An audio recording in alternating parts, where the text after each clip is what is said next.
ராம நவமி தோன்றிய வரலாறு. திருமாலின் அவதாரங்களில் சிறப்புமிக்கதாகவும் அறம் நிறைந்ததாகவும் உள்ளது ராமாவதாரம்.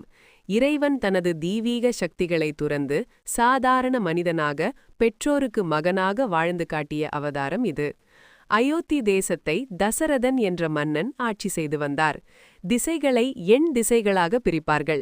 இந்த எண் திசைகளோடு கீழ் திசை மேல் திசையையும் சேர்த்து 10 திசைகளிலும் தன்னுடைய ரதத்தை திறம்பட செலுத்தக்கூடியவர் என்பதால் தசரதன் என்ற பெயர் வந்தது.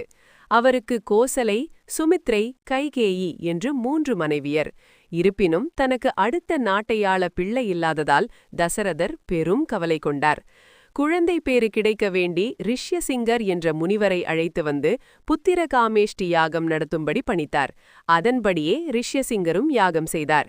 யாக அக்னியிலிருந்து ஒளி பொருந்திய ஒரு உருவம் தோன்றியது. அதன் கரங்களில் தங்க பாத்திரமும் அதனுள் பால் பாயசமும் இருந்தது. அந்த உருவம் தசரதரை நோக்கி, இந்த பாயசத்தை உனது மனைவிகளுக்கு பிரித்துக் கொடு, அவர்களுக்கு 4 குழந்தைகள் பிறப்பார்கள் என கூடி மறைந்தது. தசரத மகாராஜா அந்த பாயசத்தில் பாதியை கௌசல்யாவிற்கு கொடுத்தார். மீதமுள்ள பாதியின் அரை பங்கை சுமித்ராவிற்கு கொடுத்தார். மேலும் மீதமிருந்ததில் பாதியை கைகேயிக்கு அளித்தார். அதன் பிறகும் எஞ்சிய பாயசத்தை மீண்டும் சுமித்ராவிற்கு கொடுத்தார். பாயசத்தில் பாதியை அருந்திய கௌசல்யாவுக்கு சித்திரை மாதம் வளர்பிறை புனர்பூசம் நட்சத்திரம் கடக ராசியில் கடக லக்னத்தில் ராமபிரான் பிறந்தார்.